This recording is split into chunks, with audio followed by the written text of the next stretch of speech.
Cycle চুরির মূল পান্ডাকে গ্রেফতার করে বিভিন্ন জায়গা থেকে চোরাই সাইকেল উদ্ধার করলো এনজেপি থানার police.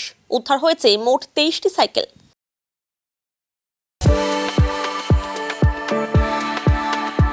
We are the dreamers, the achievers, and the leaders. Come, join us today.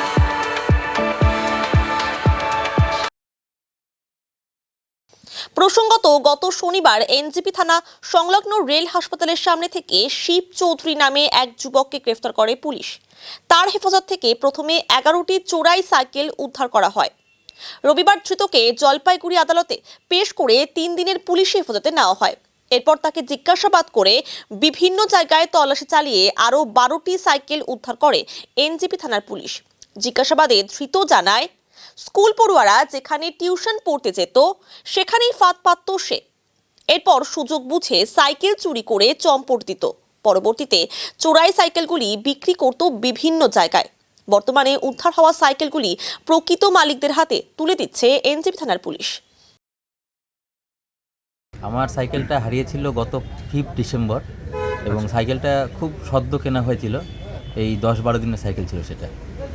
বাড়ি থেকেই আমার গ্যারেজের ভেতর থেকে সাইকেলটা চুরি হয়ে যায়। আচ্ছা, তারপরে পুলিশ এফআইআর করি এবং তার পরবর্তীতে আজকে সাইকেলটা আমি ফিরে পেয়েছি।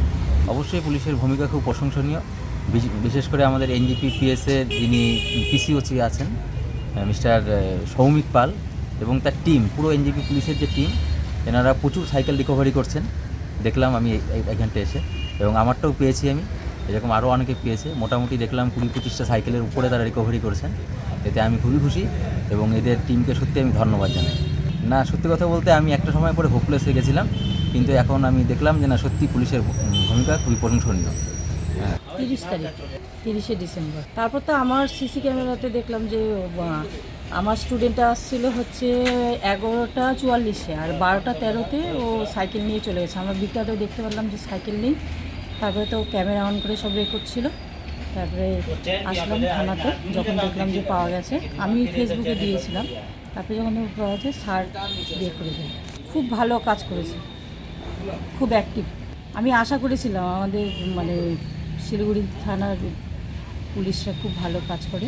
ভরসা ছিল, একদম 100%, 110% ভরসা ছিল। 30 তারিখ হয়েছিল, আর খবর পেলাম হচ্ছে পরশু 4 দিন আগে, যখন শিলিগুড়ি টাইমসে খবর ছড়িয়েছে, তখনই খবর পেলাম। তারপরে আমি কালকে এসেছিলাম, আজকে রিকভার হয়েছে।